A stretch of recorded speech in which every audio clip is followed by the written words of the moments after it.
Well, there's no law that allows them to get free tuition. I think that the question is probably regarding in-state tuition versus out-of-state tuition.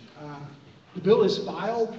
I don't know what the political will is. I support that because I think it's a basic fairness issue. And you know, is that going to be, if we get rid of in-state tuition for illegal aliens, is that going to be the thing that stops them from coming? No. It's a tiny fraction of the problem set. But is it something that we need to address? Absolutely. It's the cumulative effect of one little thing after another. Food stamps. Go back to the border. The Department of Homeland Security's Office of Refugees is handling most of these people that are coming from Central America and Honduras and these other places. And what are they giving them? What status are they giving all these people coming across the border? Not the Mexicans, but all the other ones, which is the majority of them right now. Refugee status. When you go to the U.S. Department of Agriculture website and it talks about refugees, our current policy in the United States is that refugees have access to food stamps without delay. God, that's a huge magnet. So that's part of the discussion. I don't know if it's going to pass or not. Put you under pressure here. Many of your agenda items are opposed by Joe Strauss. Is there any hope of demoting him in the new legislature? There's lots of hope. Is there change? Will there be change or not is yet to be seen. I've been steadfast in my support for Scott Turner because of who Scott Turner is, because of the kind of man he is, his faith, his conservative beliefs, and not that Scott Turner would allow us to jam conservative legislation through the legislature. I don't think that's the way any speaker should operate. I think the minority always has to have a voice. And we ought to let the minority, all the Democrats say, bring us all your big bills that you care about. We'll take a vote on them and vote them down. But we'll give you your light of day. But what we've seen is that at times the important conservative reform bills are not seeing the light of day in the Texas House. And when you have as many Republicans as we have, I think you can figure out really quick why that is. So the answer is it's in God's hands. I know what I'm going to do, and I can't speak for the other members, but that's what I'm going to do. I'm going to vote for Scott Turner.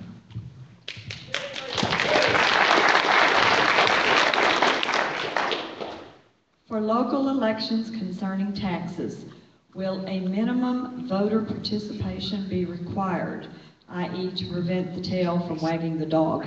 That is a reform that I know Texas Public Policy Foundation is working on that along with others. I don't know who's going to carry that bill. That's an important. I know that's going to be. It's probably been filed before, but the idea would be either not allow them to have elections on, like in May, but have them on uniform election dates in November. There's a lot higher participation. So I don't know forgive me, I don't know the specifics of that bill, but that is an area of reform that many conservatives are pushing for, to require greater voter participation and putting these important tax decisions on an election day when more people are showing up to the ballot. In 2007, Representative Joe Strauss was the only Republican in the Texas House rated 100% by the National Abortion Rights Action League. Should you be doing everything in your power to get him removed as Speaker? I have been. I have spoken publicly in other members' districts about the way the pro-life bill was handled. I'm probably not ever going to be forgiven for doing that. I gave a speech in front of about 500 people in Representative Jim Keffer's district, and he was there. And I told them what happened to the pro-life bill. That, I believe that the pro-life bill was not handled the way it should have been. There was opposition to it from Republican leadership, and that was demonstrated. And so, I supported Brian Hughes when he was running, I supported David Simpson when he was running, and I'm supporting Scott Turner when he's running.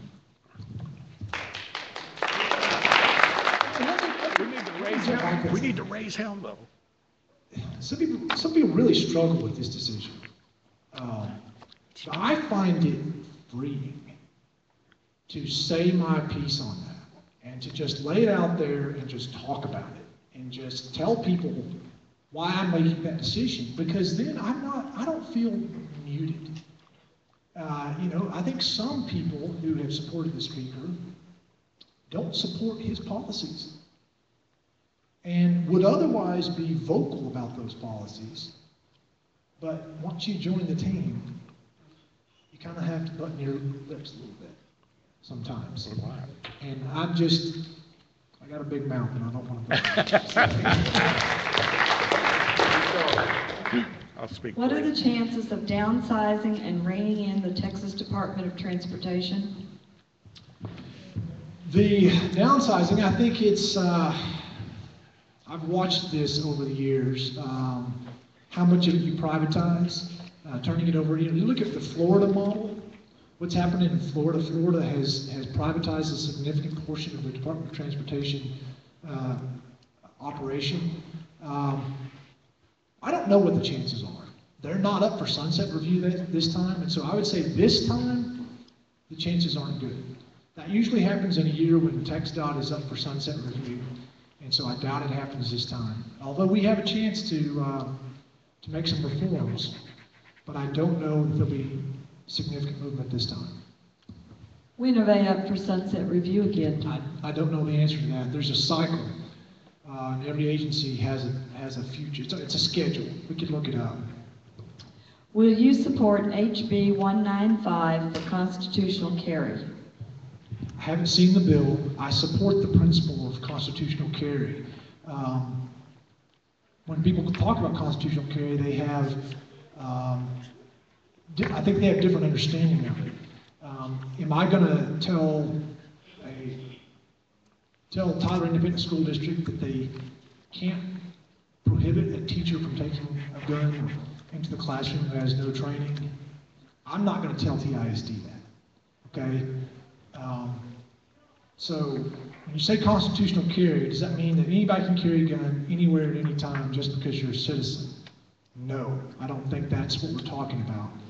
The idea of constitutional carry, as I understand it, is that the government doesn't have the right to make you pay a fee or take a class to carry a gun. And I think that has some merit to it. So I want to see that bill. I think that maybe the one that Jonathan Stickland has filed is a good friend of mine. So the devil's in the details. I support the principle. I think you've got to make sure that you give a school district the ability and private businesses the ability to say, we can have some reasonableness to this. But the bottom line is we're a long way from the Second Amendment right now. We've got some things in place that just aren't square with the other thing about constitutional carry is I don't know that it's politically possible this time. I think open carry is politically possible. Constitutional carry may be possible. I don't know.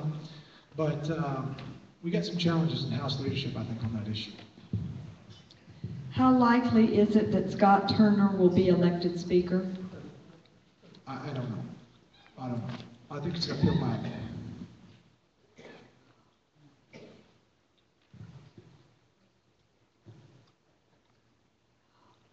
Why do guards have to go to the border without weapons to enforce their authority? They do have weapons. They do have weapons, but the governor has given them a rule of engagement that says you're not going to arrest people. Legally, could the governor tell the guard to detain people on the border? He could. But what their function is right now is to spot them, to detect them, and immediately get the law enforcement officer there to make the arrest. I understand that model. Could you have some specifically trained law enforcement Army guys that could have the arrest authority? I think you could with some training. But remember that guardsmen don't have that type of law enforcement. They're not used to arresting people, even they don't get training on how to put handcuffs on, any of those kinds of things. So with training, I think they should be able to. And I would support that, and I think the legal authority exists for them too. The best model is to have law enforcement do it. I'm sorry, I can't pronounce this man's name right. Did Representative Caprigliani, please tell me how to Capriglione. He knows. Thank you. Decide to support Strauss after receiving a large contribution from him? If so, should he invest in body armor, or can he be recalled by his constituents who want no part of Strauss? Well, I'm not sure I like the spirit of that question. I know Gio's a friend. There was a myth that a lot of people have been hearing that these guys took $21,000 from Joe Strauss. They did not. There was a $21,000 mailer that went out to multiple districts, and it was divided among lots of different members, so it came out to like 800 and something bucks as an in-kind contribution. It wasn't even a cash contribution to their district, so it's an insignificant contribution. Gio did not support Joe Strauss because of money. I know Gio well enough to say that's not the reason that he's supporting Joe Strauss. As to why he is supporting Joe, I'll let him answer that. But I can say categorically it's not because of money. He's not motivated that way. Each of us has to answer to our own constituents as to the decisions we make. What are your expectations with regard to Ken Paxton's legal issues? Strauss update, i.e. potential of him getting replaced, please. I read every question.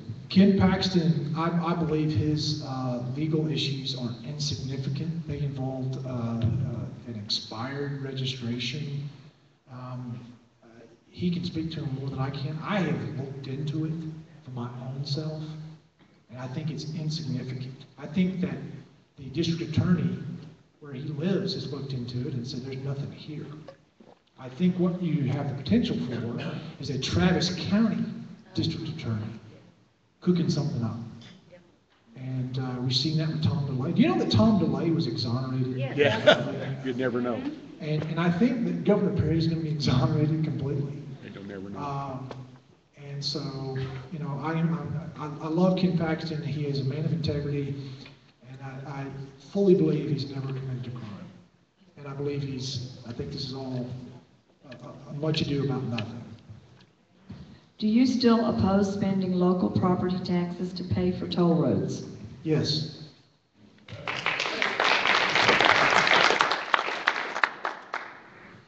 What's the point of having border guards if they can't contain illegals? Has the federal government changed its policy? That's the frustration. I have a friend who's a game warden who expressed some great frustration. He feels like what they're doing is providing transportation to a hot meal and a warm place to sleep for illegal aliens. But that's basically all they're the welcoming committee. Listen, folks, the more I look into it, the more I am frustrated with the options we have available to us. The federal government has turned its back on us, which is why I want the state of Texas to do even more, to be even bolder than we are now. We've got to change the way. The answer is yes, it's catch and release in many cases. Not every case, but in many cases, it's catch and release. And I don't have a good answer for it. Elections have consequences, folks. We elected some people in Washington that have put us where we are. And we as people have to deal with that. And until that changes, we've got some serious problems. Is that it?